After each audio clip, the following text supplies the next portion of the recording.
Fran Zeman would like to ask you, you're good with tail whips, but in some interview you said that you hate them. So what's the final answer about tail whips? I think that you got them dialed. They look so smooth. Nah.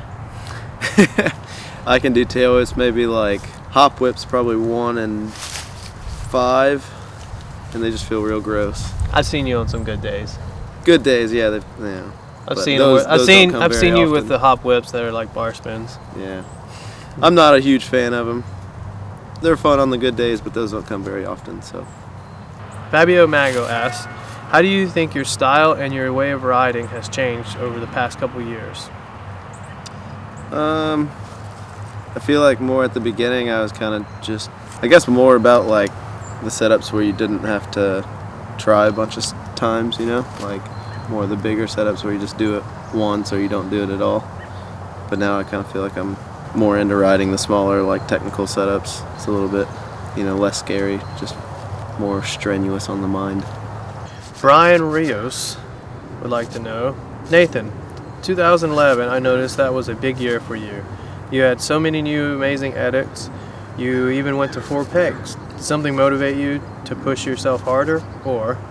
Yeah, I mean, nothing really pushed me to like ride harder or anything. The 4 pegs just kind of came because I think it was one day me and Dakota went to the Etnies Park one morning and decided we were going to put on 4 pegs for that session. And it was fun, and I just left them on. It was kind of like relearning how to ride in a sense with some things, just because it opened up a lot more things for me. So yeah, I guess that's kind of what motivated me, really. Just thinking of other new grinds and whatnot to do. As far as motivation, in 2011, that's when United did the California house. And so I was living out there for that, and then we ended up staying a couple months after. So it was kind of about 8 months that we were out there. And I feel like that kind of motivated me the most, just being in a fresh city and all new spots, and you know, it just kind of got me motivated, I guess. So. Britton Gutter asks, when you go out riding, do you ever have chill days with your homies, or do you always have projects that you're filming or shooting for?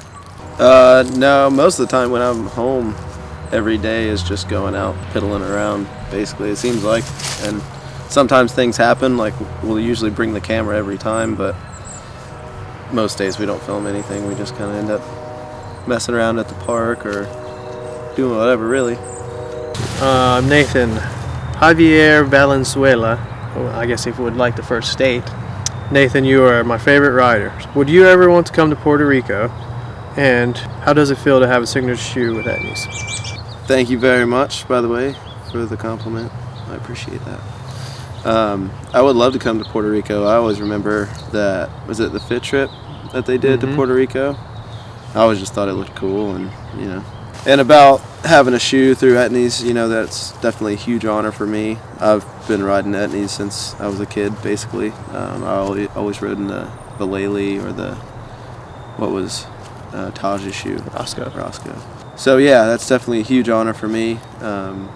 You know, the shoes have been great. They hold up just like they're supposed to, so I couldn't ask for anything more. So, thanks for the question.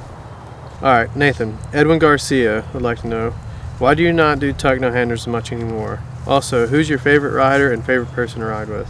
I don't do tuck no handers as much anymore, just because I did them a lot back in the day, and just kind of got boring for me to keep doing them. Don't do them as much, but yeah, I still do them every once in a while. Favorite rider, I'll do I guess an all-time favorite rider, I'd probably say Aiken. I grew up just loving that dude and still love that dude, so I'd probably say him. Favorite rider to ride with? All my friends at home. Those are my favorite people to ride with. I'm not going to pick one. Your peeps. Yeah, you can't pick one. Yeah. All my friends back home, you know, my homies. Peeps. The homes.